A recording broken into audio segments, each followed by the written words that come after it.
Isla, is the report I asked you for ready? I'm finishing it up, sir. The turbulence began as a minor annoyance, a gentle rhythmic shudder that was easy to ignore. Ayla Morin kept her focus on the laptop screen, the glow of a half-finished design proposal, a small island of normalcy in the sterile cabin of the Ashbourne Industries private jet.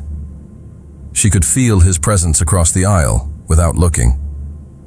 Sebastian Ashbourne, her boss, was a man who occupied space with the chilling efficiency of a glacier.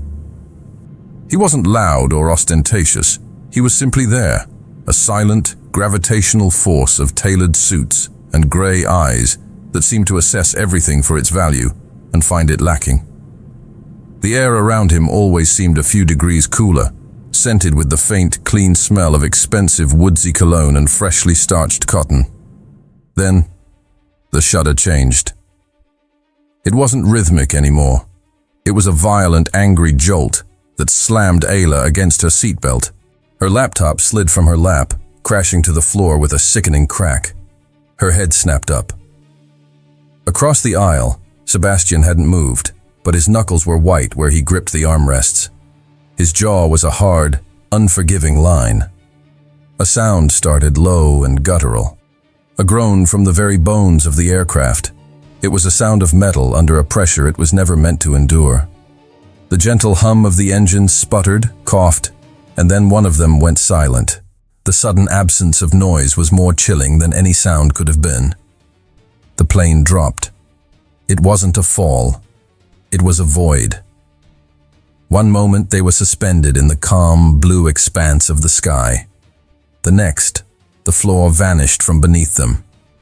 Ayla's stomach launched into her throat, a hot, acidic wave of panic.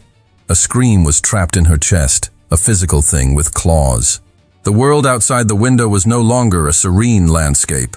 It was a spinning, incomprehensible blur of green and blue, tilting at an impossible angle. The cabin erupted into pure chaos. A high-pitched alarm blared, a relentless, piercing shriek. The overhead compartments burst open, spilling jackets and bags like the guts of a wounded animal. The sound of metal screaming, twisting, and tearing apart was everywhere, a physical assault on her ears. It was the sound of the world ending. Ayla's hands flew to the armrests, her nails digging into the plush leather, searching for an anchor in a universe that had come unhinged. Her mind, usually a place of creative order, was a white-hot static of pure terror. This wasn't like the movies. There was no time for last words, no slow-motion descent, no moment for a final, desperate prayer. There was only the violent, brutal, all-consuming fall. She chanced to look across the aisle. Sebastian's eyes met hers. For a single terrifying heartbeat, the mask was gone. The cold CEO, the corporate predator, the man she secretly loathed, he had vanished. In his place was just a man, his eyes wide with the same stark, primal fear that was consuming her. It was a moment of raw, harrowing connection, a shared acknowledgement of the abyss that was about to swallow them whole. And then the world exploded in a concussion of force and sound. The impact was a physical blow that slammed the air from her lungs and rattled her teeth in her skull. There was a final, deafening roar of metal being shredded, and then, mercifully, everything went black. Silence. The silence was the first thing she registered. A profound, ringing quiet that was more disorienting than the noise had been. Ayla's head throbbed with a deep, percussive ache. She blinked, her vision swimming in and out of focus. A thick, coppery taste filled her mouth. Slowly, the scene resolved itself. Twisted metal, shattered glass. A thick tree branch impossibly had speared through the fuselage just inches from where her head had been. The sharp, acrid smell of jet fuel mingled with the damp, loamy scent of wet earth and crushed pine needles. She was alive. The realization didn't bring relief. It brought a fresh, suffocating wave of panic. Her lungs burned as she gasped for air, each breath a ragged, painful effort. Her hands trembled uncontrollably as she fumbled with the buckle of her seatbelt. It clicked open, and the simple sound was a gunshot in the dead quiet. She needed to get out. Now. She stumbled from her seat, her ribs screaming in protest. The floor was tilted at a grotesque angle, littered with the ghosts of their journey, a scattered deck of playing cards, an overturned champagne flute, a single leather shoe. She pushed her way through a gaping hole where a window used to be, her legs catching on torn wires and jagged metal. When she was finally free of the wreckage, her knees gave out, and she collapsed onto the damp, mossy ground. The forest was dense, a towering, indifferent cathedral of green. It was alive, breathing around her, and utterly, terrifyingly unknown. That's when she heard it. A low groan. Human. Ayla's head snapped toward the sound, her heart hammering against her ribs. A few yards away, slumped against the base of an ancient oak tree, was Sebastian Ashbourne, her boss. The man whose cold indifference had been the bane of her professional life for 2 years. He was bleeding. The impeccable navy suit he always wore, the one that served as his corporate armor, was torn at the shoulder. A deep gash on his forehead wept a steady stream of blood that traced a path down his temple and dripped from his jaw onto the dark soil. But it wasn't the blood that shocked her. It was his expression. For the first time since she had joined Ashbourne Industries, Ayla saw him stripped of his power. The formidable fortress had crumbled. He wasn't issuing orders. He wasn't scowling with that familiar, icy disapproval. He was just breathing, raggedly, fighting to anchor himself back in the world. His eyes found hers, and a current of raw recognition passed between them. It wasn't relief. It wasn't gratitude. It was the stark, shared knowledge of what they had just survived. "Are you hurt?" His voice was a rough rasp, but it was focused. There was no panic in it, only a tightly controlled urgency. Ayla blinked, the sound of his voice pulling her back from the edge. I don't think so." Her own voice was a thin, reedy thing, a stranger's voice. Sebastian tried to push himself up, his body betraying him as he swayed. On pure instinct, Ayla scrambled to her feet and rushed to his side, her hands grabbing his arm to steady him. A rush shot through her before she could even understand why. She had never touched him before.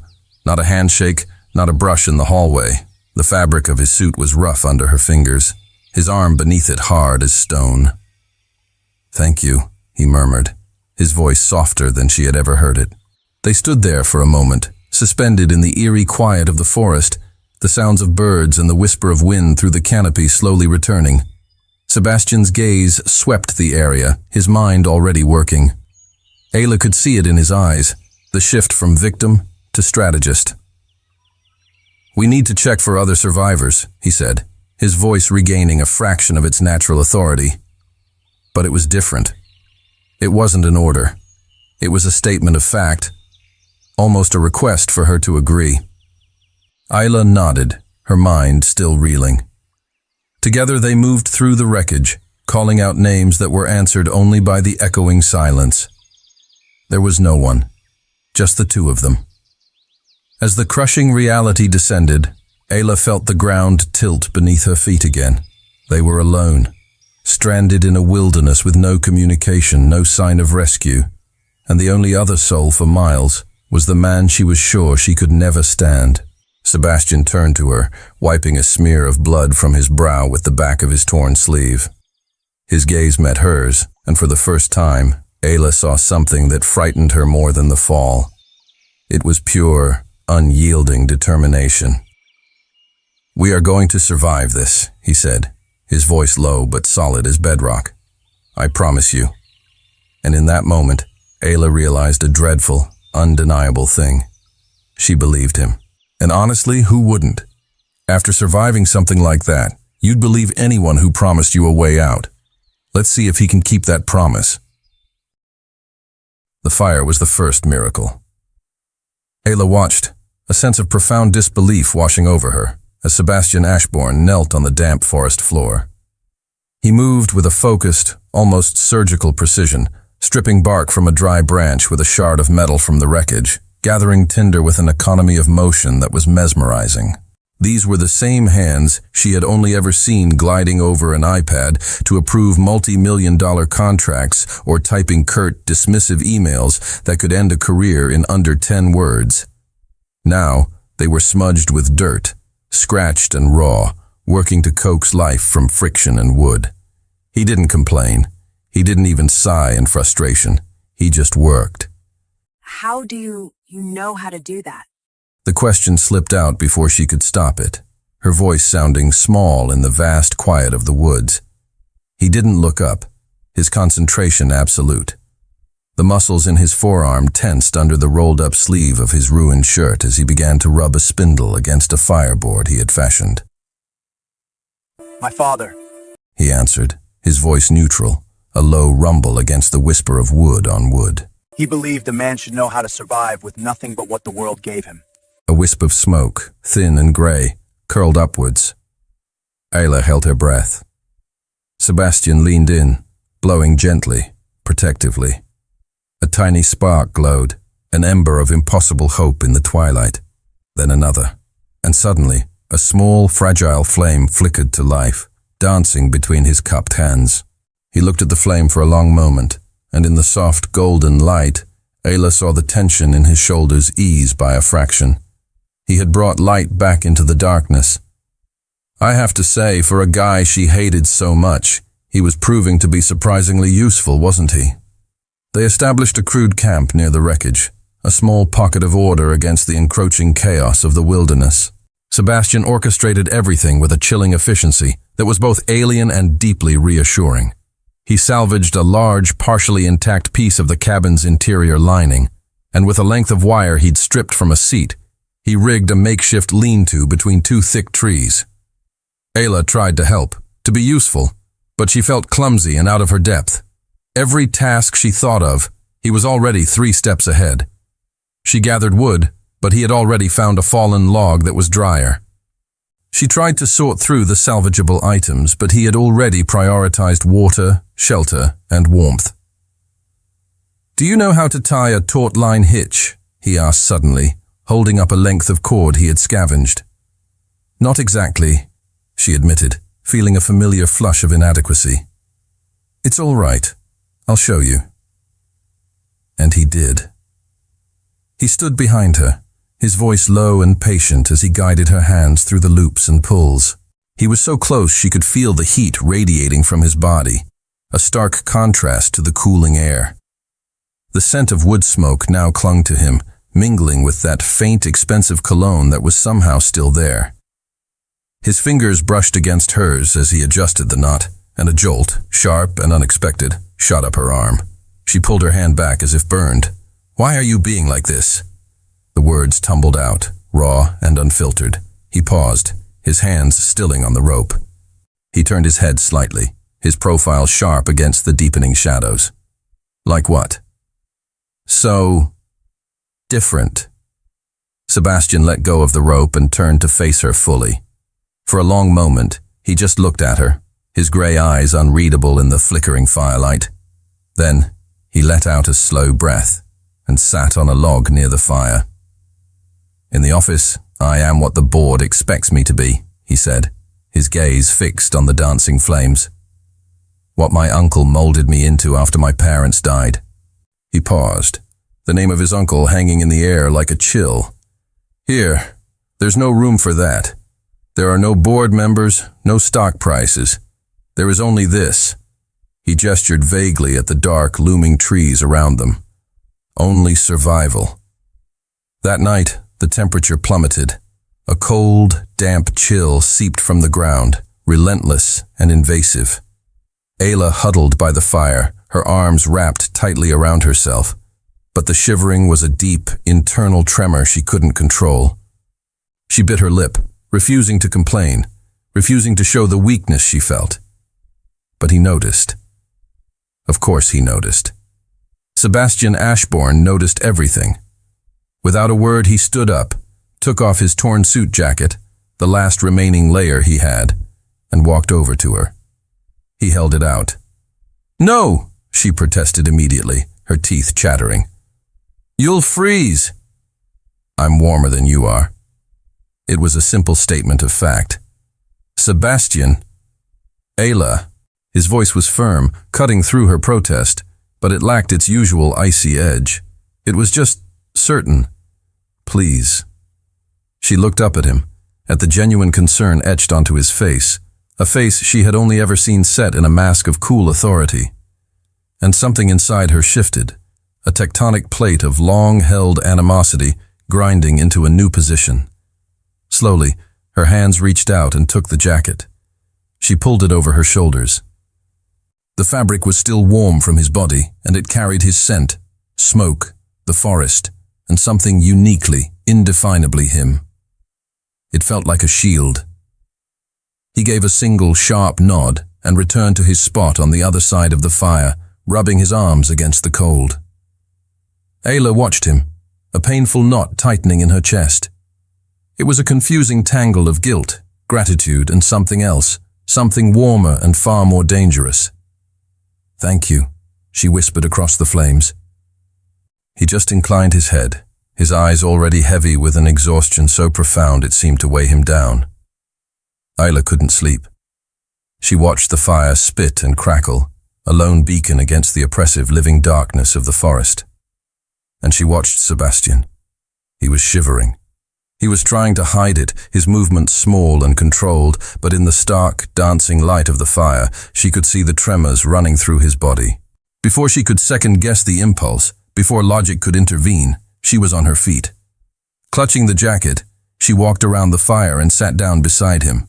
The ground was cold and hard beneath her. "What are you doing?" he asked, his voice thick with sleep, his eyes still closed. "Sharing." She draped the jacket over both of them, a makeshift blanket, huddling close enough that their shoulders and hips pressed together. The shared space was instantly warmer. Sebastian's eyes opened.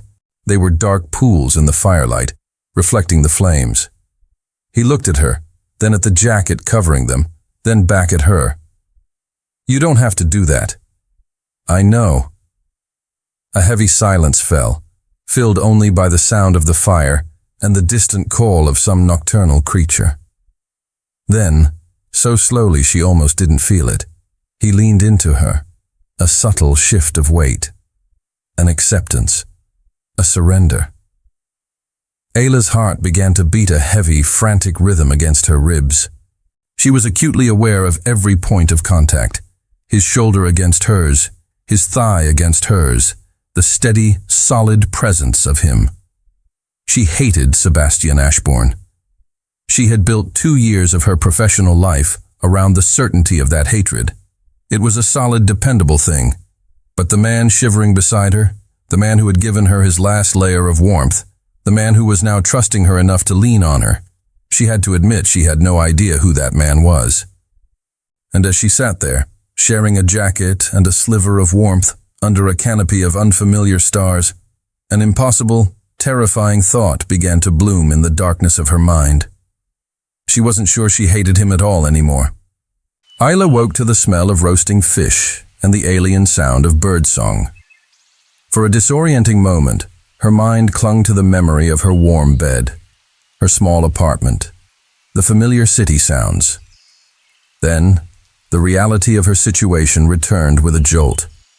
The dull ache in her back from sleeping on the hard ground, the chill in the air, the heavy weight of Sebastian's jacket still draped over her. She sat up, her movements stiff. Across the dying embers of the fire, Sebastian was crouched by a small, clear stream she hadn't noticed before. He was turning 2 small, silver-skinned fish skewered on green branches over a fire he'd somehow coaxed back to life from the night's embers. "You fished?" The words came out raspy.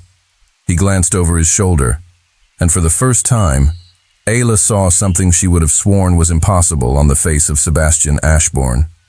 A smile. It wasn't his corporate, predatory smile. This one was small, hesitant, almost shy. It barely touched his lips, but it lit his eyes. "Woke up early," he said, his voice still rough from sleep. "Found the stream about 200 yards that way." Ayla blinked, pushing her tangled hair out of her face. "And you?" You caught fish? With your hands?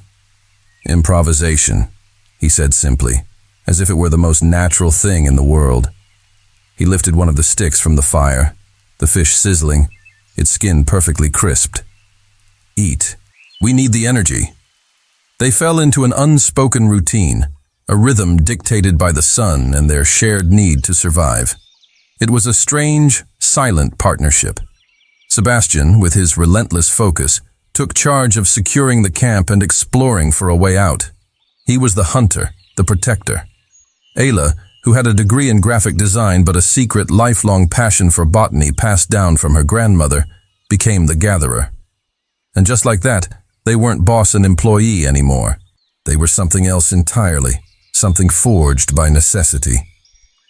It's amazing what people can become when the world falls away, isn't it?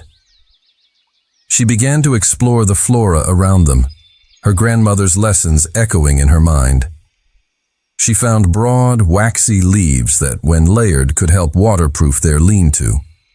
She identified edible roots, painstakingly cross-referencing them with the memories of sketches in her grandmother's old notebooks. She even found a plant with soft, pulpy leaves that she knew had antiseptic properties. "How do you know all this?" Sebastian asked later that day. He was sitting patiently on a log while she cleaned the gash on his forehead, which was beginning to look angry and inflamed. "My grandmother," Ayla answered softly, her focus entirely on the task. She had crushed the leaves into a green paste, just as she'd been taught. She believed nature has an answer for everything, if you just know where to look. He was quiet as she worked, so still that it made her own racing heart feel ridiculously loud in the silence. She was so close, closer than she had been even when he'd taught her the knot. She could feel the warmth of his skin, see the faint stubble shadowing his jaw, the tiny, almost invisible scar just above his eyebrow she'd never noticed before. She saw the vulnerability in the way his eyes tracked her movements. Her fingers were gentle as she applied the poultice to his skin. When she finished, her hand lingered for a fraction of a second too long, her thumb brushing against his temple. His breath hitched. Their eyes met. The air between them, already thin at this altitude, suddenly felt thick, charged with a new and unpredictable current. Ayla pulled her hand back quickly, her heart hammering against her ribs, and took a step away. Later that afternoon, while gathering a fresh supply of firewood deeper in the woods, Sebastian stopped dead. He held up a hand, his body instantly alert. "Listen." Ayla froze, her own senses straining. "What is it?" The silence. She focused, and then she understood. The constant chatter of birds had ceased. The rustle of small animals in the undergrowth was gone. The entire forest had gone unnervingly still. It wasn't a peaceful quiet. It was an unnatural one, like the world was holding its breath. "Sebastian," she whispered. A strange shiver ran down her back, as if her body knew before her mind did. "Stay behind me." He didn't have to say it twice. Ayla moved, her back pressing against his as he scanned the dense trees around them. And then they saw it. Imprinted in a patch of soft mud near the stream were paw prints. They were huge, larger than her own hand, with deep, menacing claw marks pressed into the earth. "What kind of animal leaves a track that big?" Ayla's voice was a choked whisper. Sebastian knelt, his fingers hovering over the edge of the print, his expression grim. "Something large, feline." He didn't need to finish the sentence. They both knew what roamed the deep woods in this part of the world. Cougar, panther. They returned to the camp in a tense, hurried silence. Sebastian didn't speak, but his actions were loud. He built the fire up, creating a larger, more formidable circle of light. He took the sharpest piece of metal he had salvaged from the wreckage and began methodically honing its edge against a flat stone, crafting a crude but deadly-looking spear. "We'll take watches tonight," he said, his voice calm, but with an underlying firmness that left no room for argument. "I'll take the first shift. When I wake you, you take over." Ayla nodded, her mouth too dry to speak. But as night fell, wrapping the forest in a suffocating blanket of darkness, sleep was impossible. Every snap of a twig, every rustle of leaves in the wind sent a jolt of adrenaline through her. Her imagination painted terrifying shapes in the shadows just beyond the fire's reach. And then she heard it. It was distant but unmistakable, a low, guttural growl that seemed to vibrate through the very ground beneath them. It was a sound of pure, predatory power. Ayla's eyes shot open. She sat bolt upright, her gaze darting to Sebastian. He was already on his feet, the makeshift spear held tight in his hand, his body a tense silhouette against the flames. His eyes were locked on the impenetrable darkness beyond their camp. "Don't move," he whispered, his voice a low command that barely disturbed the air. Ayla held her breath, her body paralyzed with fear. And then, for a split second, she saw them. Two yellow eyes, glowing like embers in the pitch black, reflecting the firelight. They were watching, calculating. The Black Panther. Sebastian shifted his body, a single deliberate movement that placed him squarely between Ayla and the unseen threat. He became a wall of flesh and bone against the coming darkness. "If I tell you to run," he said, his voice low and lethal, his eyes never leaving the spot where the eyes had been. "You run. Do you understand?" "I'm not leaving you, Ayla." He turned his head just enough for her to see his profile, carved from stone and shadow. "Promise me." Tears of terror burned at the back of her eyes, but before she could answer, the panther took a single, deliberate step out of the darkness, its sleek, powerful body emerging into the firelight. And Sebastian moved to meet it. Sebastian didn't charge with the spear. He attacked with fire. In one swift, fluid motion, he lunged toward the fire pit, grabbed a thick, burning branch, and hurled it into the darkness just in front of the panther. The log landed with a shower of sparks and a loud hiss, casting a wild, dancing light. The massive cat recoiled, a deep, furious snarl ripping from its chest, its yellow eyes blazing with indignation. "Get back!" Sebastian's voice was a raw, primal roar that tore through the forest, a sound so full of command and fury it seemed to shake the very trees. Ayla stared, frozen, as the man she knew as a cold, calculating CEO transformed into something elemental, something wild, a protector. He didn't hesitate. He grabbed another burning branch, then another, flinging them in a strategic arc, creating a flickering, temporary wall of fire between their small camp and the creature. The panther paced back and forth, its sleek, black body a ripple of muscle and menace. It was trapped between its predatory instinct and its primal fear of the flames. It let out one last frustrated roar, a sound that vibrated deep in Ayla's bones. And then, with a flick of its tail, it melted back into the shadows. It was gone. But Ayla knew, with a chilling certainty, it wasn't far. It was out there, waiting. The rest of the night was a waking nightmare. Sebastian did not sit. He did not rest. He stood sentinel at the edge of the firelight, the metal spear held tight in his grip, his eyes constantly scanning the oppressive darkness. He methodically fed the fire, keeping the flames high and bright, a solitary guardian against the terrors of the night. Ayla tried to stay awake with him, her own fear a sharp, bitter taste in her mouth. But the adrenaline crash, combined with days of physical and emotional exhaustion, was a tide she couldn't fight. Her head drooped. Her eyelids grew heavy, and eventually she slumped against a log and fell into a fitful, dream-haunted sleep filled with images of yellow eyes and glistening teeth. She woke to the soft gray light of dawn filtering through the canopy. The first thing she saw was Sebastian. He was still there, still standing, still awake. He was leaning against a tree now, the spear resting at his side, but his posture was rigid, his gaze still fixed on the surrounding woods. You didn't sleep?" Ayla scrambled to her feet, a pang of guilt and awe tightening her chest. "Couldn't risk it," he said, his voice rough and strained. "Sebastian, you have to rest. I'm fine." But the slight tremor in his hands, and the dark, bruised look under his eyes told a different story. He pushed himself off the tree, and his exhaustion was plain to see.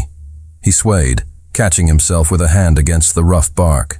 Ayla closed the distance between them, her hand instinctively going to his arm to steady him.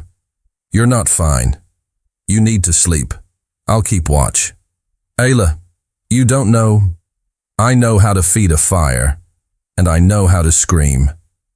She met his gaze, her own expression firm, leaving no room for argument.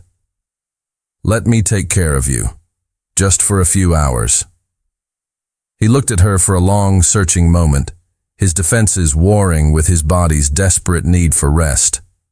Finally, with a slow, reluctant exhale, he gave a single, sharp nod. "A few hours. Only." He lay down near the fire, and Ayla expected him to be asleep before his head hit the bundled leaves she'd arranged as a pillow. But he wasn't. He lay there, his body still tense, his eyes half closed, his breathing shallow and uneven. "I can't," he admitted, his voice a low rasp of frustration. "I can't switch it off."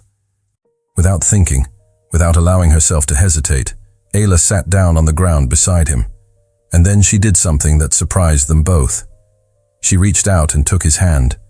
Sebastian went utterly still. His eyes flew open, wide and startled, locking onto hers. His hand was cold in hers, but it was strong, his long fingers calloused from his work during the night. "I'm right here," Ayla said softly, her voice a gentle anchor in the quiet morning. "Nothing is going to happen. I'll wake you if I see anything." He stared at their joined hands as if he'd never seen them before. Then, so slowly it was almost imperceptible, his fingers curled, lacing through hers. The connection was solid. Real. "Why are you doing this?" he whispered, his gaze lifting to her face. Ayla didn't have an answer that made sense. Or maybe she did, and that was what scared her. "Because you would do the same for me," she finally replied, the words feeling truer than anything she had said in years. A flicker of something, gratitude, surprise, relief, softened the hard lines of his face. And for the first time since the plane had fallen from the sky, he let his guard down completely. His eyes drifted shut, and with his hand held securely in hers, he finally slept. 3 hours later, Ayla was still sitting beside him, her back against a log, her own exhaustion a dull, distant ache. She watched the steady rise and fall of his chest.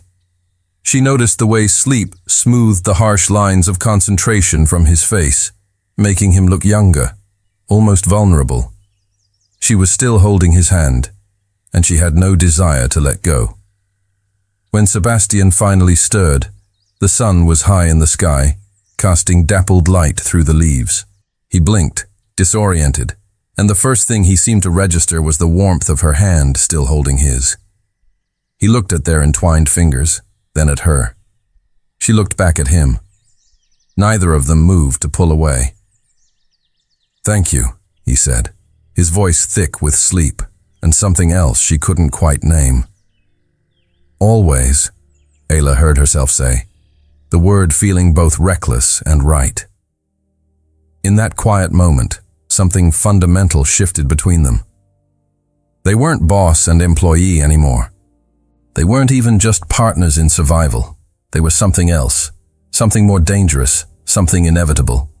Sebastian slowly pushed himself into a sitting position, but he didn't release her hand.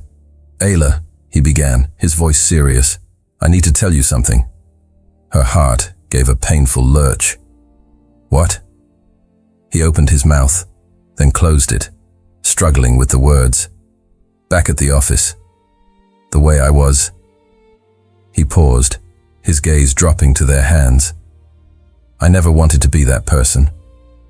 Especially not with you. I didn't know how to be anything else." "Why?" she whispered. "Because my uncle taught me that caring is a weakness, that a leader can't be kind, that an Ashbourne can never show." He trailed off, his voice cracking on the last word. "Show what?" she prompted gently. Sebastian looked up, and in the raw, unguarded depths of his eyes, Ayla saw everything. The crushing loneliness, the weight of a legacy he never asked for. The cold, empty prison he had built around himself. That he cares, he finally said, and Ayla's world, which had already been turned upside down once, tilted on its axis all over again. That evening, the sky broke open. It wasn't a gentle rain. It was a deluge, a sudden violent downpour that hammered the forest canopy.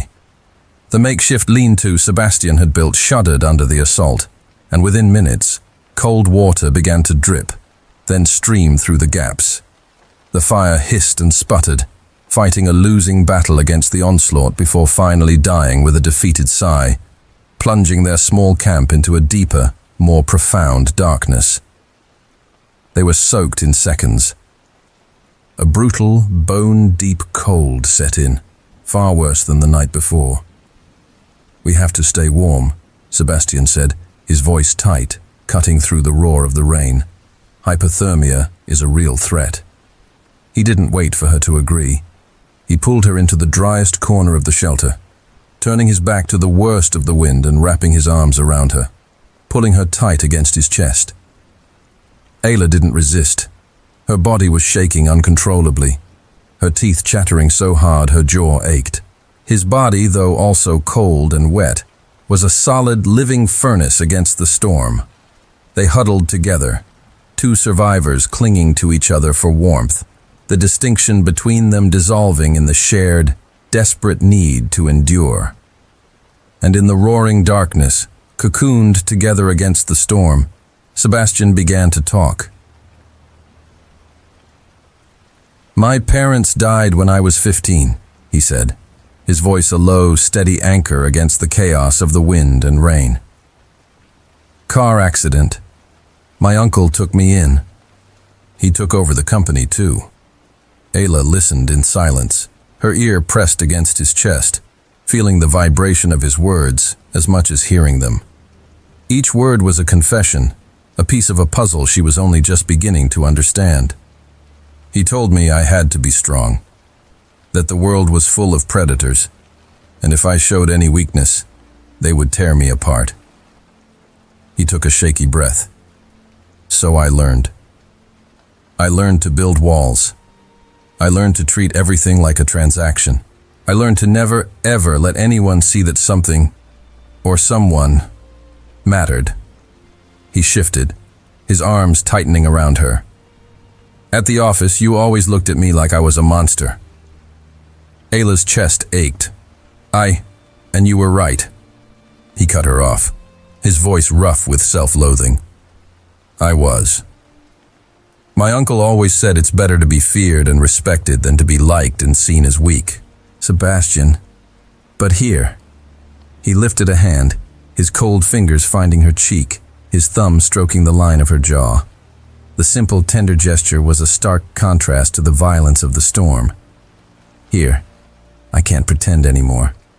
And the truth is, I hate the man I became, but I don't know how to be anyone else." Ayla covered his hand with her own, pressing it against her face, holding it there. "Maybe you don't have to learn," she whispered. "Maybe you just have to remember. Remember the person you were before your uncle told you who to be." She paused, her eyes, even in the near-total darkness, trying to find his.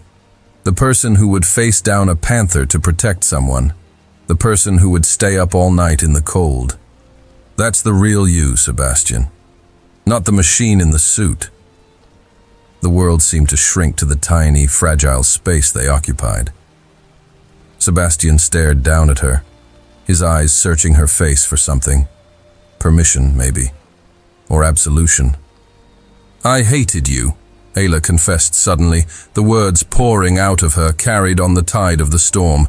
"Back in that life, I hated you so much. You were cold and demanding, and you never once said thank you. I thought you were an empty suit, a man with no soul." She took a ragged breath. "But you're not. You're here, keeping me alive, teaching me, protecting me. And I don't know what to feel anymore, Because everything I thought I knew about you was wrong. Sebastian closed his eyes, a pained expression crossing his face as if her words were physical blows. Ayla, let me finish. She brought her other hand up, framing his face, forcing him to look at her. You are not the man I thought you were, and that terrifies me. Because now I see you. And you are, she struggled for the word. You're extraordinary. His breath hitched. I'm not. You are. Ayla, you don't understand. When we get back, if we get back, I have to be that man again. My uncle, the board, the company, they all expect, then don't go back, she said, her voice fierce. Not to that. Be this person. The real Sebastian, not the one the world demands. He looked at her as if she had just offered him the sun and the moon. And maybe she had. What if I don't know who the real Sebastian is anymore? He whispered, his vulnerability a raw, open wound. Ayla managed a small, gentle smile. My grandmother used to say that as long as you're breathing, you have time to figure it out. You just have to want to. The rain continued to fall, a steady rhythmic drumming on their shelter. But inside, a different storm was brewing. Sebastian leaned forward, his forehead coming to rest against hers. Their breaths mingled in the cold air. If I kiss you now, he said, his voice a hoarse, desperate rasp. There's no going back from it. I won't be able to pretend it didn't happen.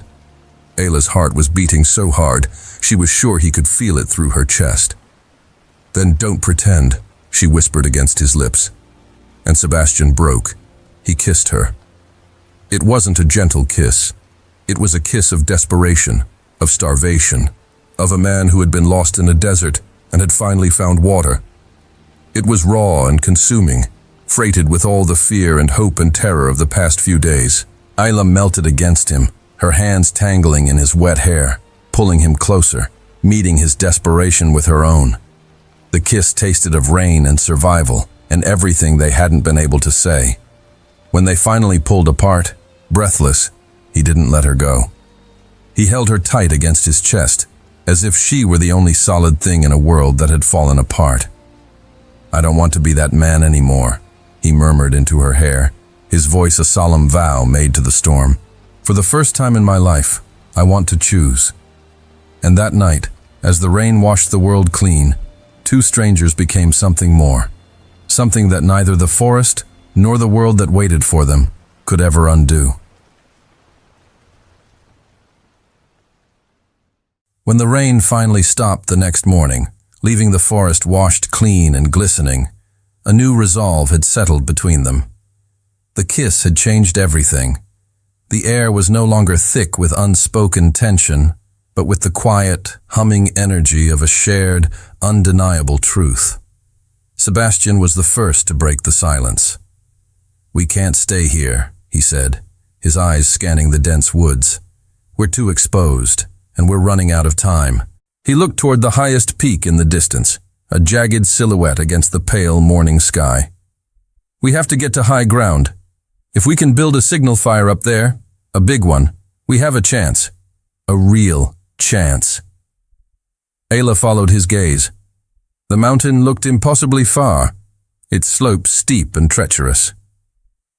Do you think we can make it?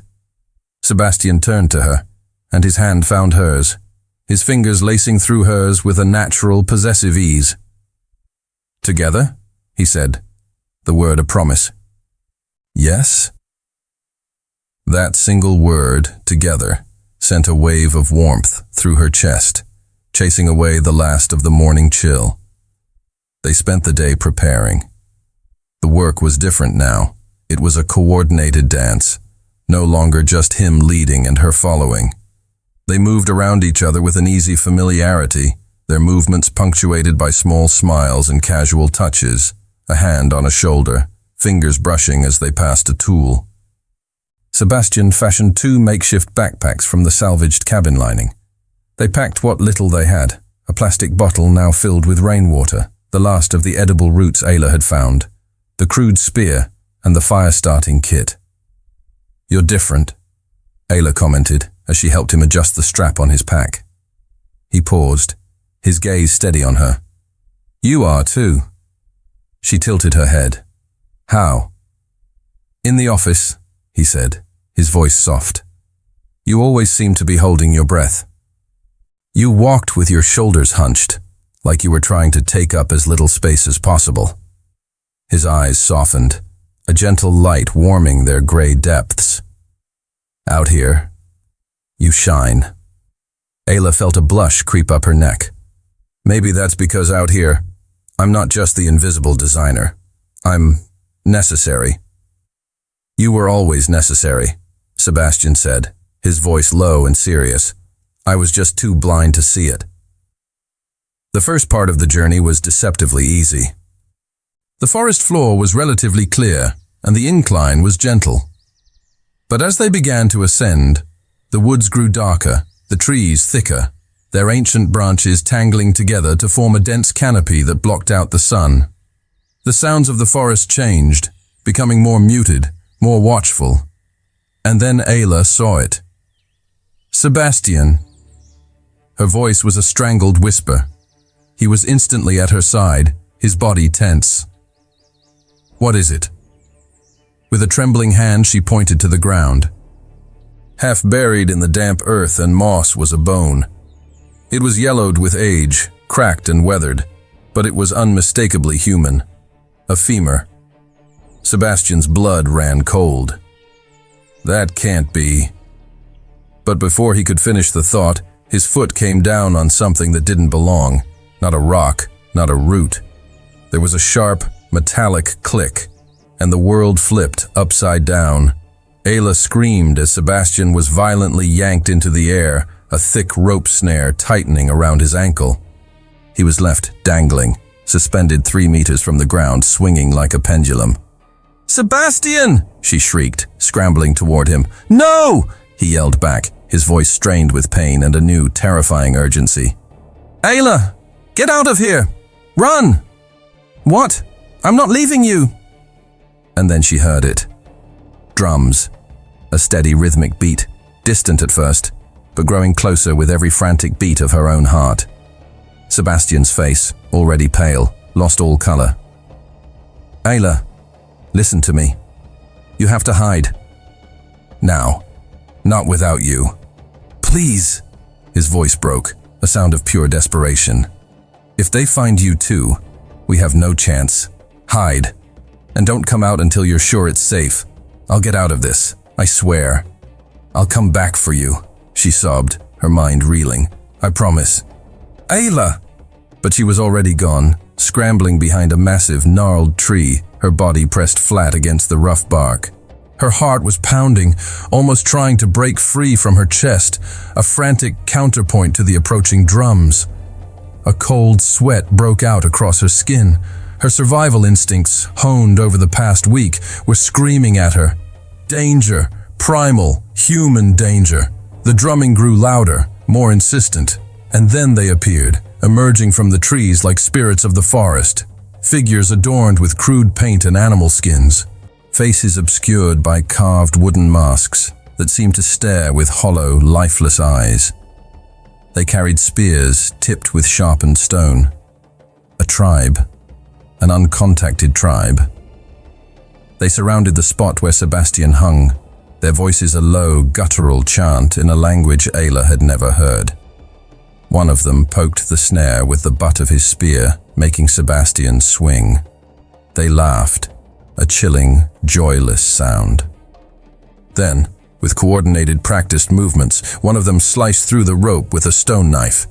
Sebastian fell to the forest floor with a sickening thud. Before he could even gasp for air, they were on him, binding his hands and feet with rough, fibrous cords. Ayla clamped a hand over her own mouth, stifling a scream. The tribesmen hoisted Sebastian onto their shoulders and began to march back the way they came, their drumming and chanting resuming. As they disappeared into the dense green, the last thing Ayla saw was Sebastian's face. He turned his head, his eyes desperately searching the trees until they found her hiding spot. His look wasn't one of fear. It was a silent, desperate command. Survive. Ayla didn't know how long she remained pressed against the tree, frozen. It could have been minutes or an hour. The world had shrunk to the sound of her own ragged breathing and the frantic, wild drumming of her heart against her ribs. He was gone. Taken. The forest, which had been a neutral, indifferent wilderness, now felt actively hostile, filled with a danger she couldn't fight. Panic, cold and sharp, seized her. Her lungs burned, and no matter how deeply she gasped, it felt like she was breathing water. An anxiety attack. Her body was flooded with adrenaline, her instincts screaming at her to run, to hide, to disappear. But then, another image pushed through the terror. Sebastian, standing between her and the panther, his body a shield. Sebastian, awake all night, a solitary guardian. Sebastian, kissing her in the rain as if he were trying to memorize the feel of being alive. A fierce, protective rage, hotter than any fear, ignited in her soul. I'm coming for you. The thought was a vow. She pushed herself away from the tree, her limbs trembling but obedient. She had to do something, and she had to do it now. Following the trail the tribe had left was terrifyingly easy. They had made no effort to hide their passage. Broken branches, deep impressions in the mud, the occasional discarded piece of fibrous cord, they moved through their forest with the confidence of apex predators. Every snap of a twig made Ayla flinch, her heart leaping into her throat. But she forced herself forward, one step at a time, her mind a mantra of Sebastian's face, his voice, his touch. She would save him, or she would die trying. The trail led her to the edge of a large, unnatural clearing. She dropped to her belly in the undergrowth, peering through a screen of ferns. What she saw made her breath catch. A village, not just a few huts, but a sprawling settlement of thatched roof structures, smoke curling from a dozen small fires, and people, dozens of them, moving about their daily tasks, their voices a low, alien hum. And in the very center of the village, tied to a thick wooden stake driven into the earth, was Sebastian. A sob escaped her lips, muffled by the damp soil. He was alive, bruised, a fresh cut bleeding sluggishly on his cheek, but alive. His head was bowed in exhaustion, but as she watched, he lifted it, his eyes scanning the tree line that bordered the village. He was looking for her. He was holding out hope that she had listened, that she was safe. I'll get you out of there, Ayla whispered to the empty air, as if he could hear her. But how? She was one person. They were a village. She had a few sharpened sticks and a desperate plan. They had spears and numbers. She spent hours watching from the edge of the woods, her mind racing. She studied their patterns, the way the guards moved, the locations of the blind spots. And slowly, an idea began to form. It was insane. It was reckless. It was a plan born of pure desperation, but it was the only thing she had. She remembered a lesson from a long-forgotten anthropology class in college. Isolated tribes, superstitions, primal fears, and she remembered the panther. The same magnificent, terrifying creature that had nearly killed them. The same beast that had haunted their nights. Her professor had spoken of certain indigenous cultures that viewed black panthers not as animals, but as powerful, vengeful spirits. Ghosts of slain enemies returned to haunt the living. Ayla had no way of knowing if this tribe shared that belief, but it was her only card to play. She had to lure the panther. She had to bring the spirit of the forest to the village gates. Finding the panther was easier than she expected. Or perhaps the panther found her. She had circled back toward the stream, her heart pounding with a terrifying mix of purpose and dread. She was gathering a handful of small, hard river stones when she felt it. That sudden, oppressive weight in the air. That prickling on the back of her neck that screamed you are being watched. She turned, slowly, and there it was. Not 10 yards away, perched silently on a low-hanging branch, was the black panther. It watched her with an unnerving intelligence, its yellow eyes glowing, its tail twitching almost imperceptibly. Every muscle in Ayla's body screamed at her to run, to climb, to do anything but stand there, exposed and helpless. Instead, she did something that defied all logic and reason. She took one of the stones from her pocket, and she threw it. It wasn't a hard throw, not meant to injure. It was meant to insult. The stone bounced harmlessly off the branch a few inches from the panther's paw. The great cat let out a low, rumbling growl, a sound that vibrated through the soles of Ayla's feet. Its ears flattened against its skull. "That's it," Ayla whispered, her voice trembling as she began to back away slowly, deliberately in the direction of the village. "Come on, come with me." She threw another stone, this one landing closer. The panther dropped from the branch, landing on the forest floor with a silent, graceful thud. It took a step toward her, its lips curling back to reveal a flash of white, deadly teeth. And Ayla ran. She ran faster than she had ever run in her life, her lungs burning, her feet flying over roots and rocks. The sound of the panther's heavy paws pounding the earth behind her was a thunderous, terrifying drumbeat. Closer. Closer. She could feel its hot breath on her heels, could almost feel the phantom touch of its claws on her back. Then she saw it through the trees, the flickering orange light of the village fires. With a final, desperate burst of speed and a scream that ripped from the very depths of her soul, Ayla burst out of the tree line and into the clearing, right into the heart of the village. The panther, blinded by its hunting rage, followed a second behind her, and chaos erupted. The village exploded into pure, primal panic.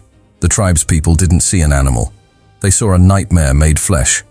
A demon of shadow and claw, a vengeful spirit of the forest unleashed in their midst.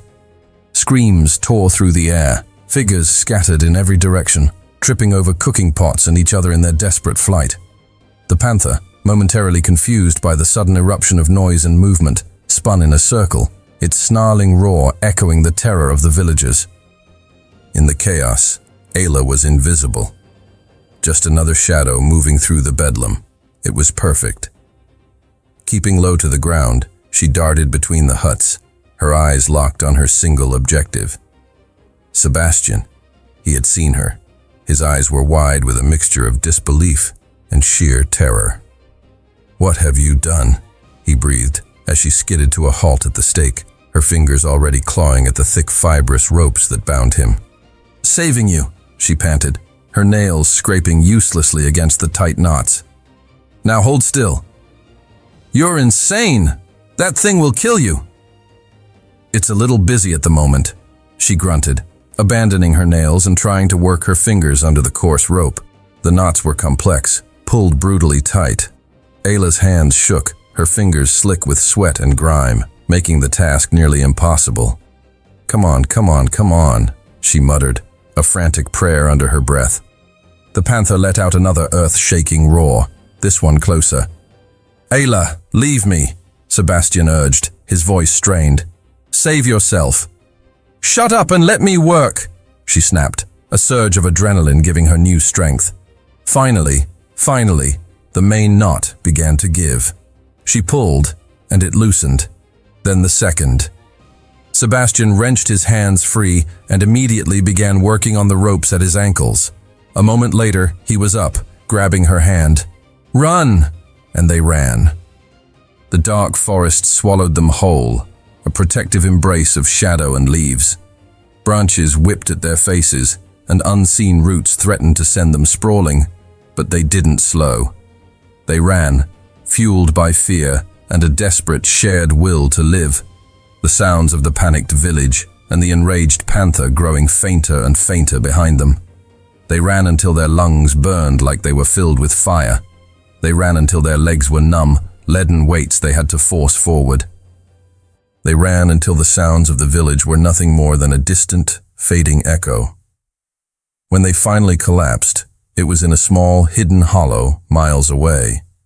They fell to the ground, gasping for air, their bodies trembling with exhaustion and the aftermath of adrenaline. "You," Sebastian started, still struggling to breathe.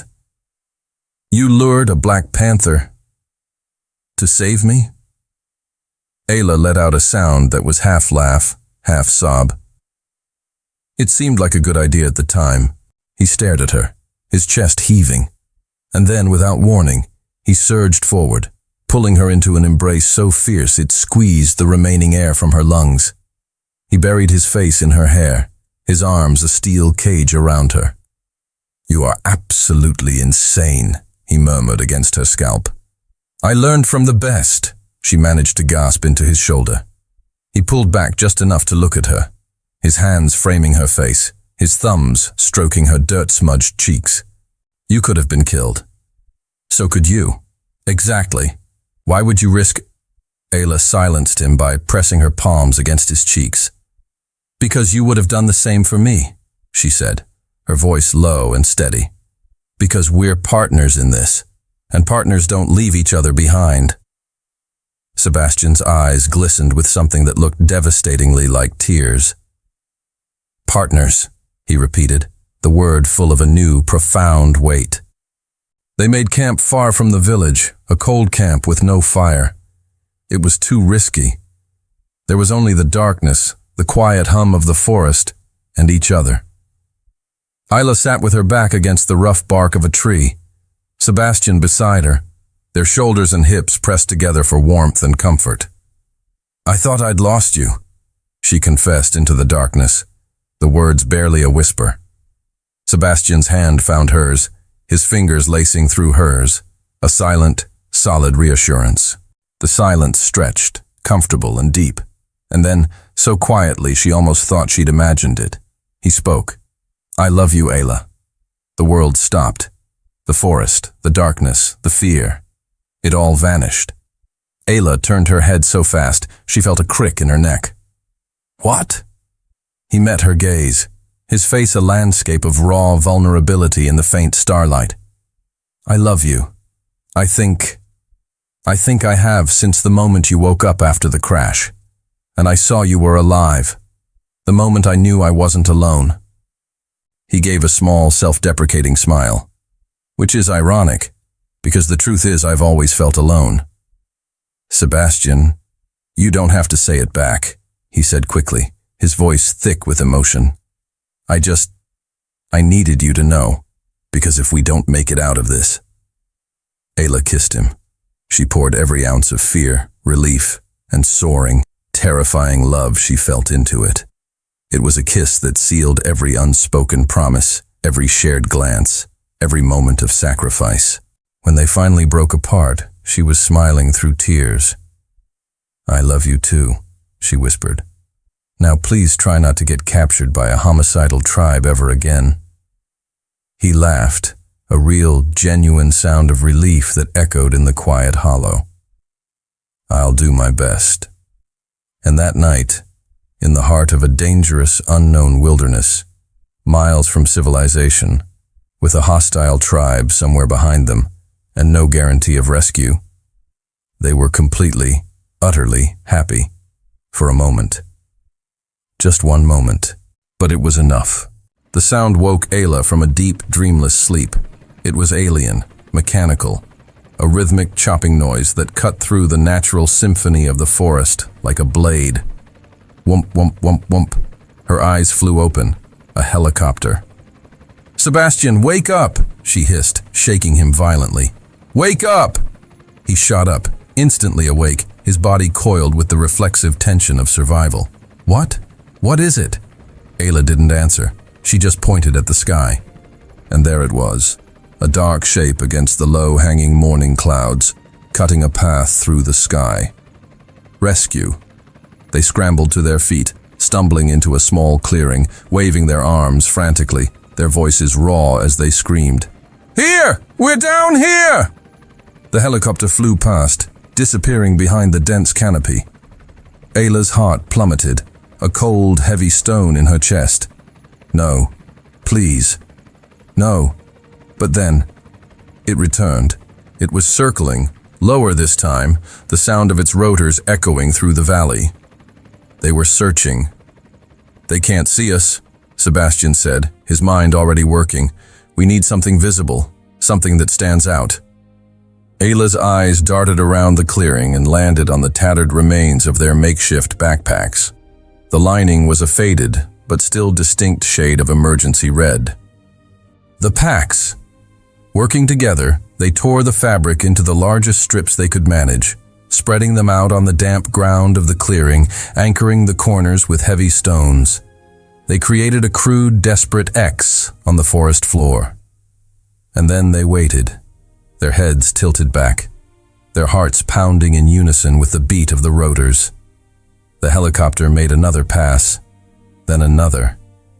Ayla held her breath, her hand gripping Sebastian's so tightly her knuckles were white. And then it began to descend. The moment her feet touched the metal floor of the helicopter cabin, Ayla felt a wave of dizziness so profound she almost collapsed. A rescuer in a flight suit helped her to a seat, and Sebastian slid in beside her, his hand never leaving hers. It was over. 2 weeks.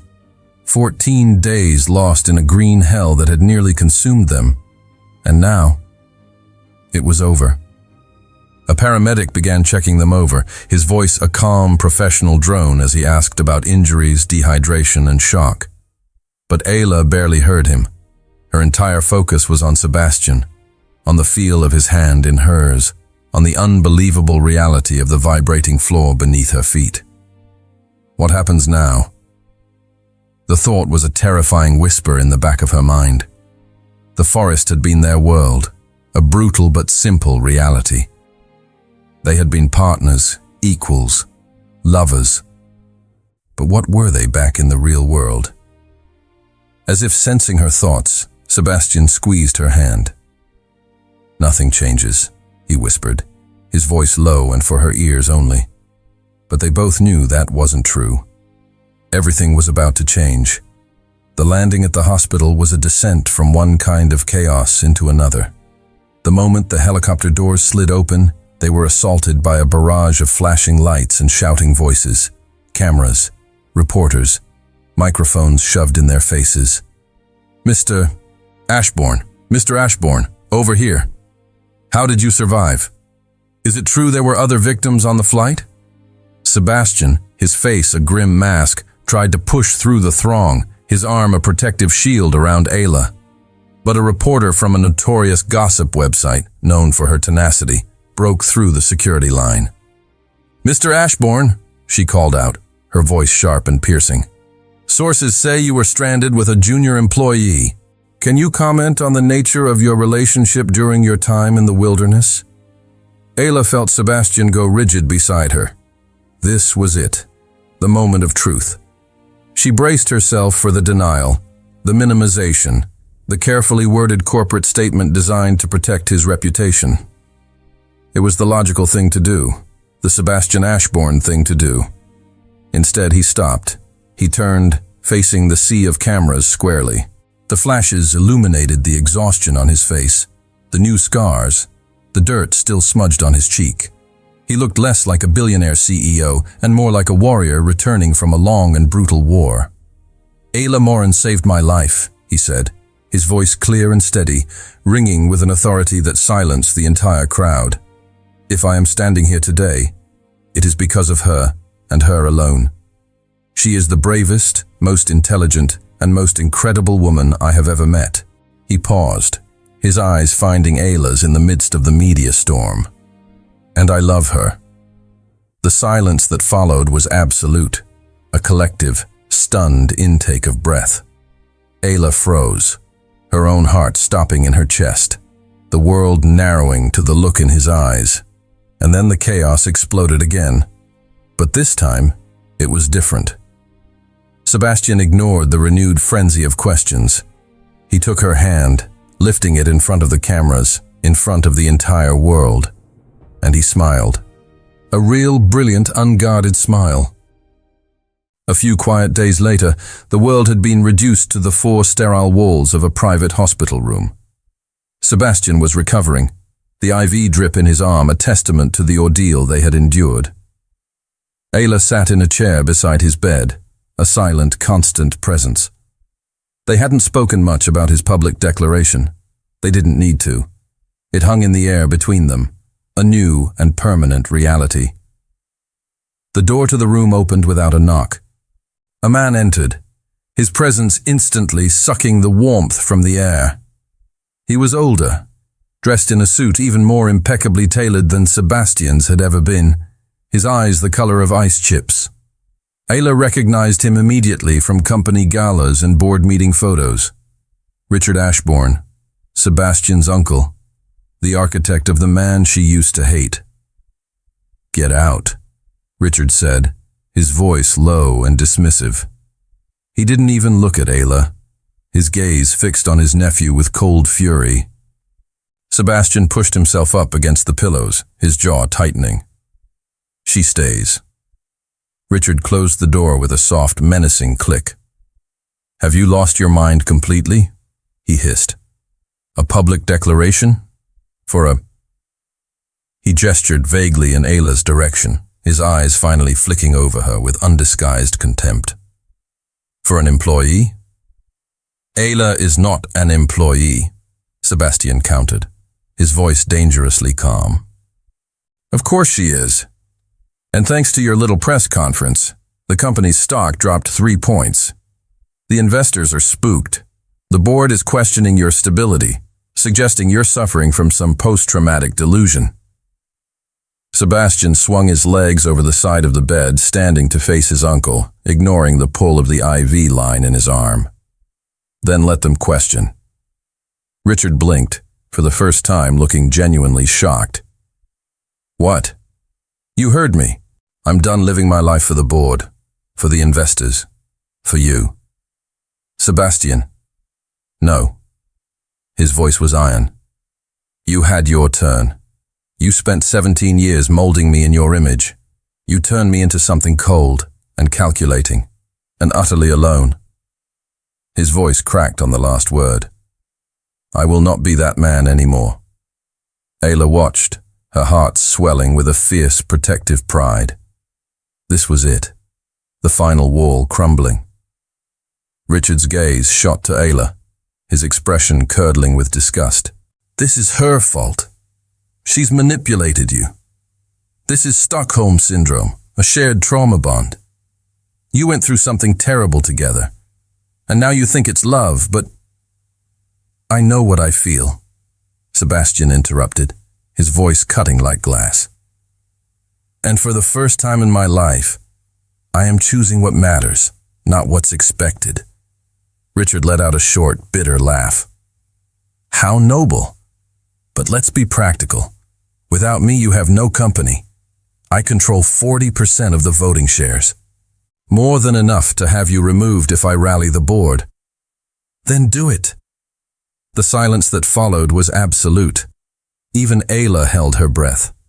The two men stared each other down, a silent battle of wills waged across the sterile hospital room.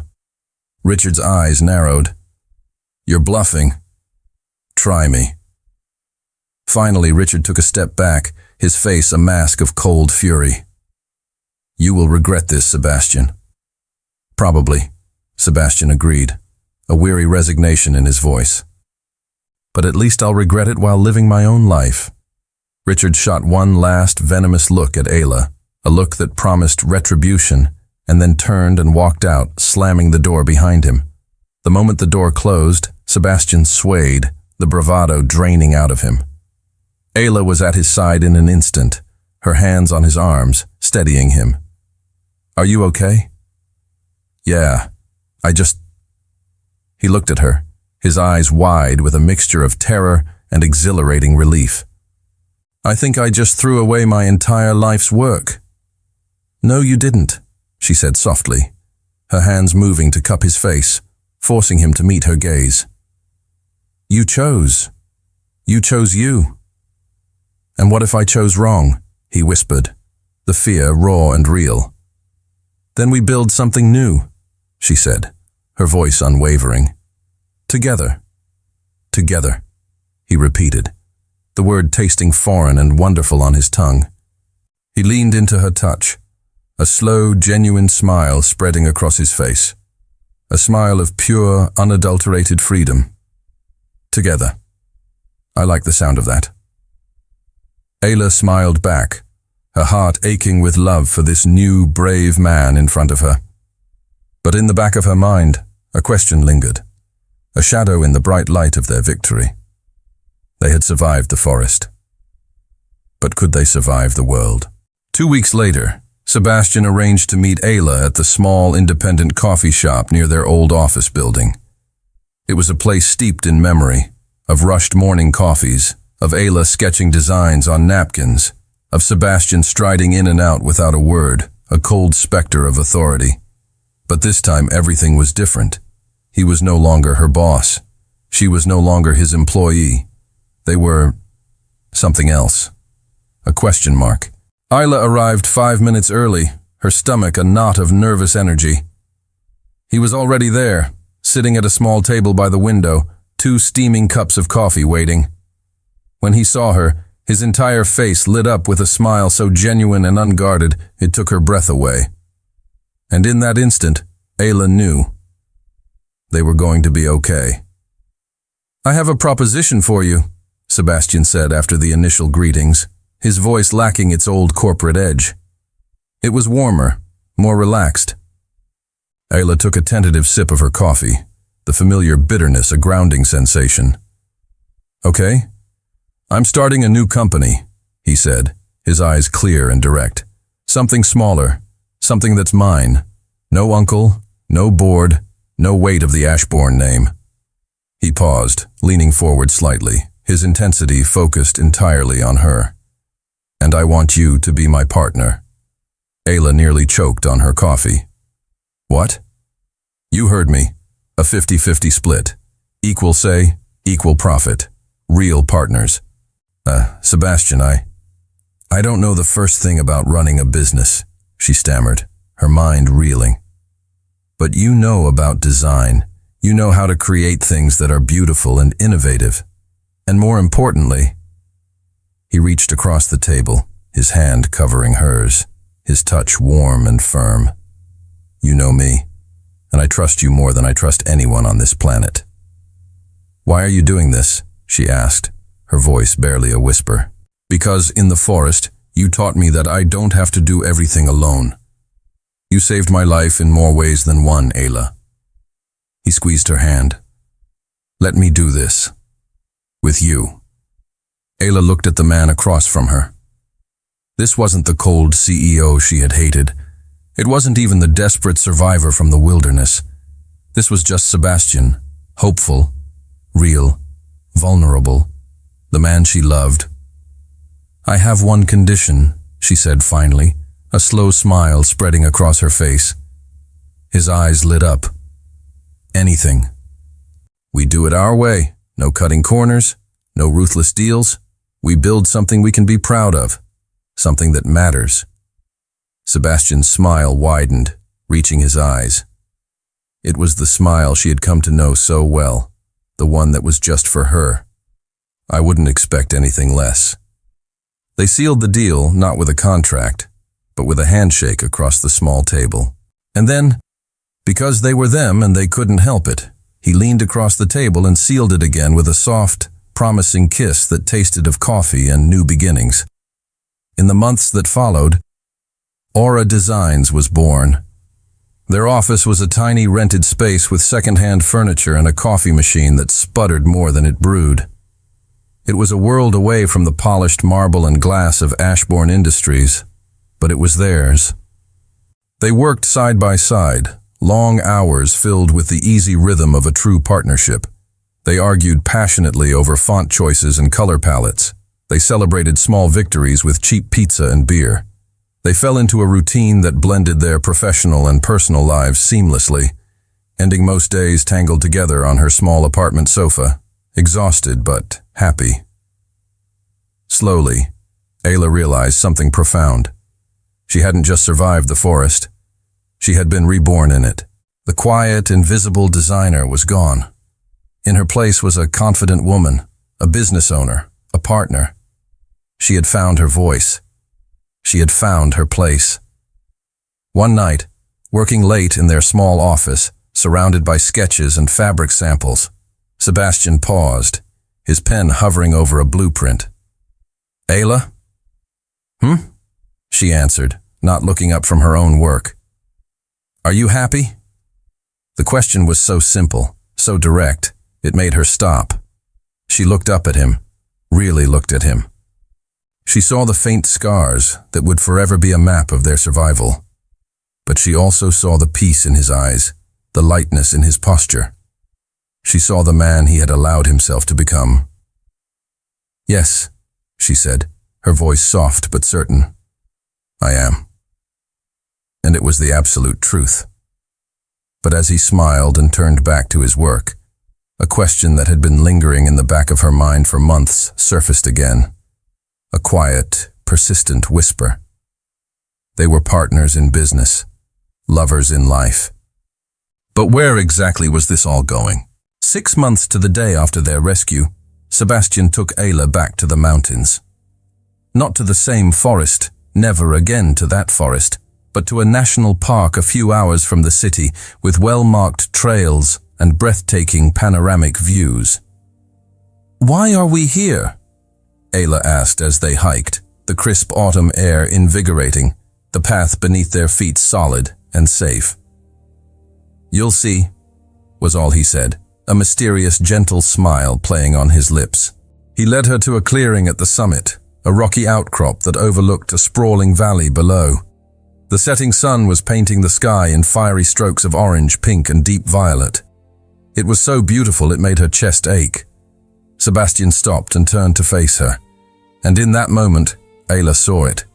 He was nervous, his hands were fidgeting slightly, and there was a vulnerable, hopeful tension in his eyes that made her own heart skip a beat. When the plane went down, he began, his voice low and serious, his gaze fixed on her. The only thought in my head was that I had wasted my entire life. Ayla held her breath, her hand instinctively finding his. I had the money, the success, the power, he continued, his thumb stroking the back of her hand. But I had nothing that truly mattered, no one who really knew me. He took both of her hands in his. And then there was you. Suddenly, I wasn't alone anymore. You saw me, the real me, the broken parts and all, and you didn't run away. You stayed. You fought for me. You saved me. He let go of one of her hands, and the world seemed to slow down. He dropped to one knee on the rocky ground. Ayla's heart stopped. I don't know what the future holds for us, Ayla, he said, his voice thick with emotion. I don't know if the company will be a massive success or a spectacular failure.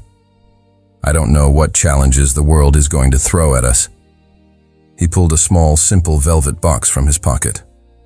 But I know one thing with absolute certainty. I don't want to face any of it without you. He opened the box. Inside, nestled on the dark velvet, was a ring. It wasn't a large, ostentatious diamond like the ones she'd seen on the wives of his former colleagues. It was a simple, elegant band with a single, perfect, clear stone that caught the last rays of the setting sun and splintered them into 1,000 tiny rainbows. Ayla Morin, he said, his voice breaking, his heart in his eyes. Will you marry me? She couldn't speak. Tears were streaming down her face, blurring the beautiful man kneeling before her. So she did the only thing she could. She dropped to her knees in front of him, threw her arms around his neck and kissed him with all the love in her soul. Is that a yes? He asked when they finally pulled apart, laughing through his own tears. Yes, she whispered, her voice choked with happiness. Yes. 1,000 times yes. He slid the ring onto her finger. It was a perfect fit. And in that moment, on top of a mountain with the world stretching out beneath them, everything finally, beautifully made sense. Their company grew. It never became a corporate giant like Ashbourne Industries, but it became something better. It was solid, respected, and honest. It was theirs. They married a year later in a small, intimate ceremony in a sun-dappled garden, surrounded only by the people who truly mattered. Ayla's grandmother, her face glowing with pride. A few close friends who had watched their journey unfold. There was no press, no board members, no pretense. Later, At the reception, as the sun began to set, casting a golden glow over the small gathering, Sebastian pulled her away for a quiet moment. They stood by a small, bubbling fountain, the sound of the water, a peaceful counterpoint to the distant laughter. "I have something for you," he said, a mischievous glint in his eye. He reached into the pocket of his tuxedo and pulled out a small, folded piece of paper. It was a cocktail napkin. "Our final contract," he said, handing it to her. She unfolded it. On it, written in his sharp, decisive handwriting, was a single sentence. The final clause, Party A, Sebastian, and Party B, Ayla, hereby agree to love, honor, and survive whatever comes next, together, for the rest of their lives. Below it were 2 lines, already signed with his name. Ayla laughed, a sound of pure, unadulterated joy that echoed in the twilight. "This is the best contract you've ever written," she said. He produced a pen from his pocket. "Shall we make it official?" Leaning against the cool marble of the fountain, she signed her name beside his. He took the napkin from her, folded it carefully, and placed it back in his pocket, close to his heart. "Binding for a lifetime," he said, his voice full of a love so deep it was bottomless. He pulled her into his arms and kissed her, a slow, sweet kiss that held all the promises of their future.